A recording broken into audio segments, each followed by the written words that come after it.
If you are a gamer and you keep getting stuck when you're creating music and you feel like you can get started, you get an 8-bar loop out, you get 16 bars out, and then all of a sudden, you just don't know where to go next, and you have a hard drive full of 8 measure ideas, this video is for you.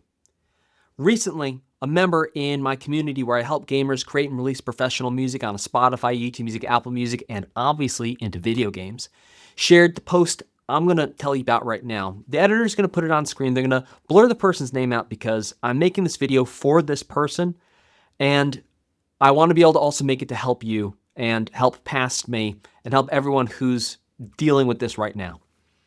So I'm going to go through line by line on this message and break down and give some coaching.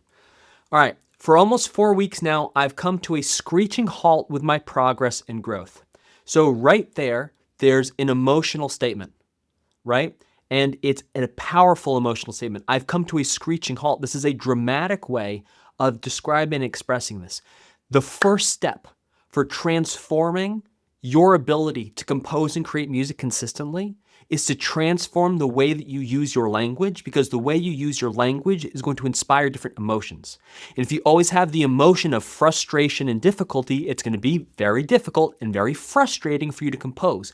But if you use other language that's like, well, I haven't quite figured it out yet, or, oh, I seem to be filled with sparkles, which would be your new way of describing frustrated. I'm filled with sparkles at the moment because I haven't yet created this piece of music I want to. Then actually, if you try saying both those things out loud, in fact, try this right now. Say, I'm so angry, and then say, I'm filled with sparkles, and feel the difference in your body when you say those two different things. You'll feel there's a difference.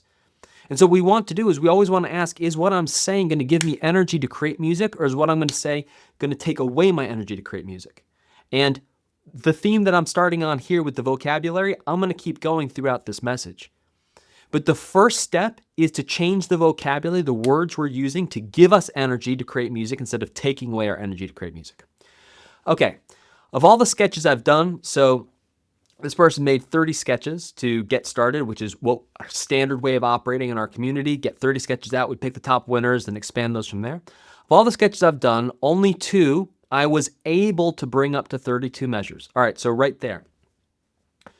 Only 2 you chose to bring up to 32 measures. The other ones, you experience an emotional feeling of friction or an emotional feeling of block or frustration, and because you believe that emotional feeling more than your desire to take action, that's why you stopped.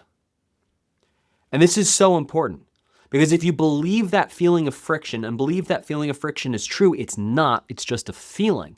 But if you buy into it, I don't know if this is true, but they tell a story about how they used to train baby elephants at zoos. And it's totally inhumane, but roll with me because it's a powerful metaphor and it will change your life if you apply it to yourself.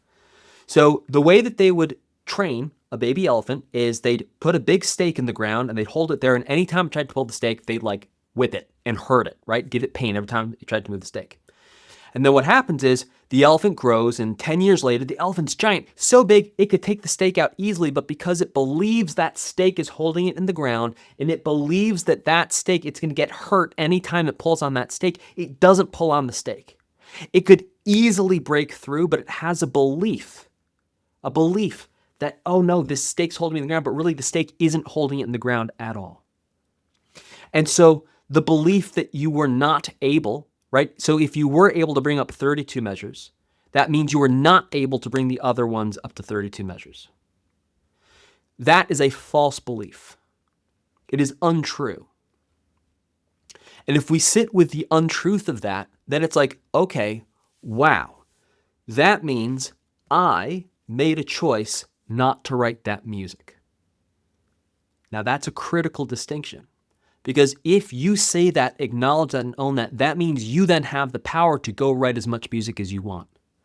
But until you claim your power, that you can write whatever music you want, you will always surrender that power to a perceived means you believe it's outside of you. It's not actually outside of you, but you believe there's something outside of you that is somehow controlling what you can do. Right? You believe that stake is in the ground and it's holding you. The stake's not there. Or you could pull the stake out of the ground easily.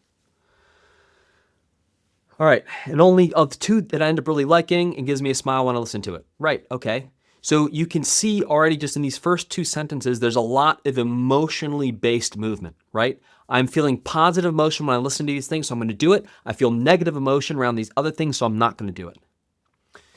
That's going to set us up for a moment. So let's understand that there's a lot of emphasis being put into the emotions and then basing action based off emotions instead of basing action based off of goals. Okay, the rest I feel like I just can't extend right there due to a lack of inspiration and the inability to make compelling rhythms or melodies. Okay. Again, it's feeling thing. We're seeing feeling over and over again. I can't extend. No, you could extend. Due to lack of inspiration, inspiration is not a prerequisite for writing music. And the inability to make compelling rhythms or melodies. Okay, there, maybe. You're making stuff, you don't like how it sounds. Fair enough. We're starting off on our music journey. This is your first time really composing things, and you're making stuff that doesn't sound good. That makes sense. But you might be saying, what? Really? That makes sense? Yes, that makes sense. The first time you tried walking, did you walk? Probably not. It took you a couple times getting up. Might have even taken you weeks to get to the point once you started trying to walk that you actually did walk. It's going to be the same thing here. So what you're seeing is that you have all of these different sketches, all these different 8-measure loops that you started, and you're saying, okay, I'm adding something, I'm not liking it, adding something, not liking it, adding something, not liking it, adding something, not liking it. That is a feature that's not a bug. You haven't yet developed the skill of saying, what's going to come next that I like and sound good? Now, do you know what a very effective way of developing that skill is? Going back and slotting in. Okay, let me ask you this. If you tried 100 different 8-measure ideas after your first 8-measure, do you think in that 100 ideas you'd be able to find one? It's a volume play. It's a volume play. You need a massive amount of volume, a massive amount of action. By volume, I mean you need lots. That's why we start off with 30 sketches. That's a lot of sketches. Now, within those 30 sketches, you might need to do 30 iterations or 30 at-bats to get your first B section. It's not always going to be that way. You know, I've got live streams on this channel where I sit down and in an hour and a half, I create an entire piece of music, right? It's not always going to be that way that you're going to try that B section over and over. Just the next 8 measures, no, that's not working. Next 8 measures, that's not working. However, you will still see on my live streams, when I'm composing music for a video game, I'm going to do that process a couple of times. Usually in each composition, I try something. Nope, that doesn't work. Come back. Nope, that doesn't work. Come back. Nope, that doesn't work. Come back. Ah, that's the one. And then 30 minutes later, when I've added in something else, I come back to it. Ah, that's not working now. Change it. Change it. Change it. If you don't like something, change it. If you're not getting the result, take so much action that it would be unreasonable for you not to get the result that you want. Now, before I go any further here, I really want to acknowledge this person's heart, this person's resilience, and this person's character for even being able to take this uncomfortable emotional experience inside themselves and bring it out and share it. This takes so much grit. This takes so much bravery. And the only reason I'm now able to help you, everyone watching this, is because this person was willing to share an internal experience that might have felt a little scary to share, if we're being honest. Admitting something's not going the way that we want it to go is not always the easiest thing to do, and that can be scary. So I really want to acknowledge, appreciate, and honor the heart of this person who shared this. All right. I don't know how many instruments I should use for a given piece, where there should be chord progression change if needed, or what instruments go together. Okay, so right there, you're overthinking it. For a sketch, we need one melody for the whole thing. You don't even need chords. We need one melody for the whole piece. If you can win the melody for the whole piece, walking downstairs is way easier than walking upstairs. Walking up the stairs is getting the melody for the entire piece laid out. For when you're doing thematic music. Now, if it's not thematic music, that's another story. But when we start, at least in my community, we start people with thematic music. Can you create a melody? Can you create an entire piece, a melody for an entire piece? That the melody for the entire piece before we add chords, before we add other instruments, that works. So what we're seeing here is a couple things. there's an overanalysis of, hey, I'm thinking 3 steps ahead of where I am and saying, oh, I see it not working 3 steps ahead of where I am. So now I'm also stuck here in the present. It's like, don't think 3 steps ahead.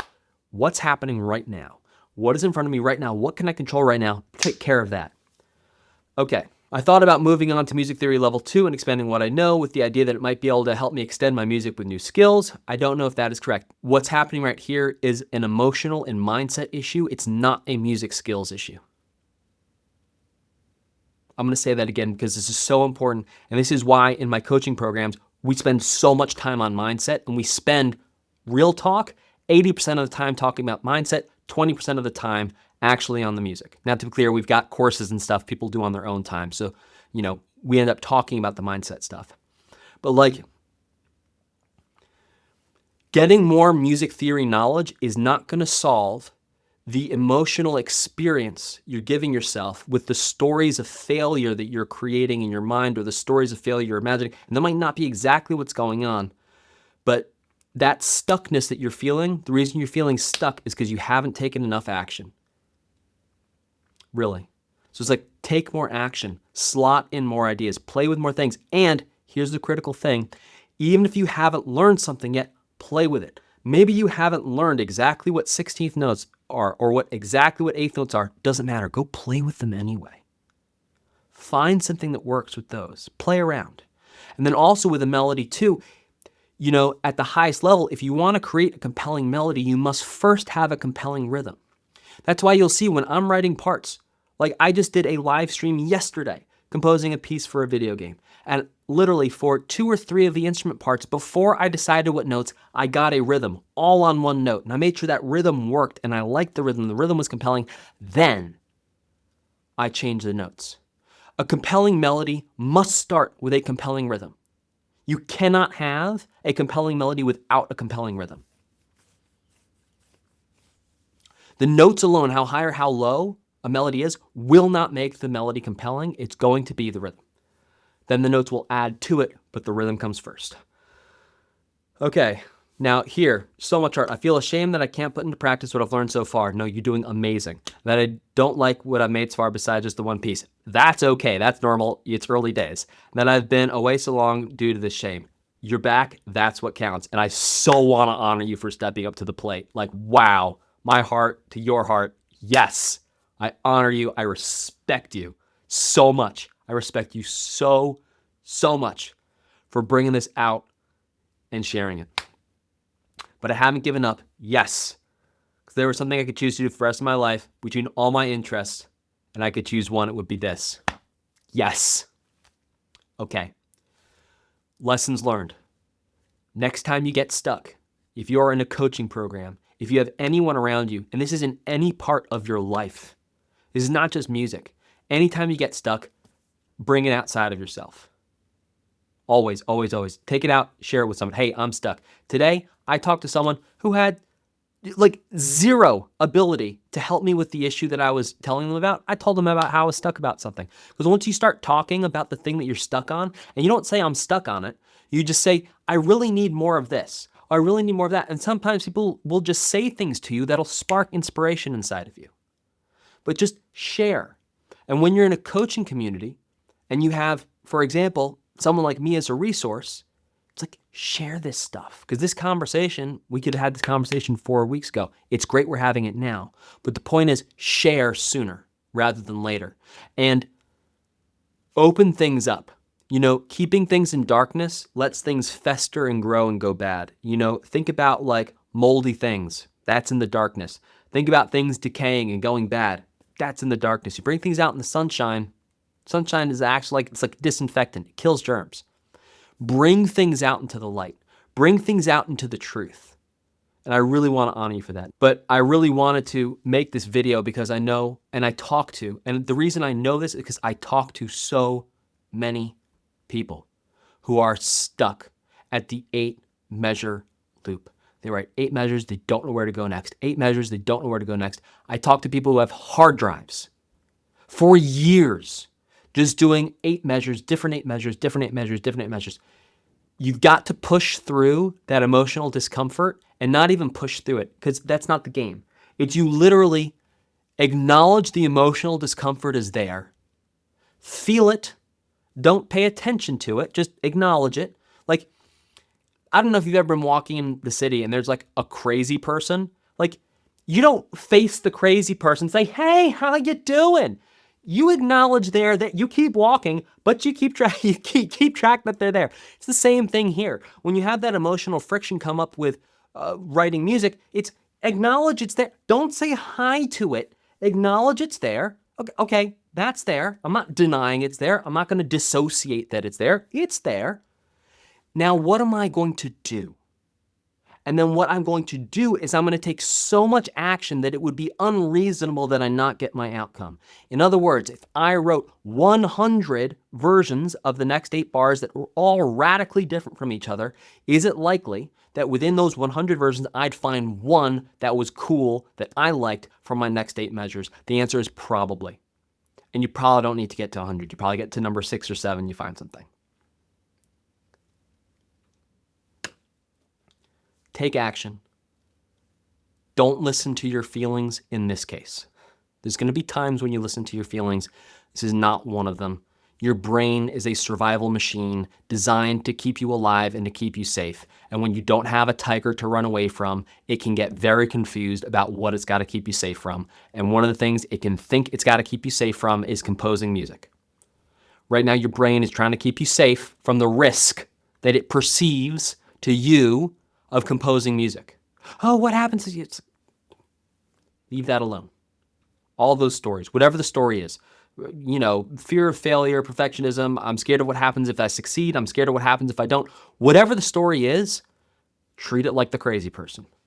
You're not going to go say hi to it, but you're going to acknowledge it's there, but you're going to keep walking anyway. You don't stop walking because there's a crazy person. You might speed up a little bit. You're not going to ignore them. Right? I mean, you're not going to talk to them. You're going to ignore them in that sense, but you're going to certainly keep track that they're there. Treat it like a crazy person and then keep walking.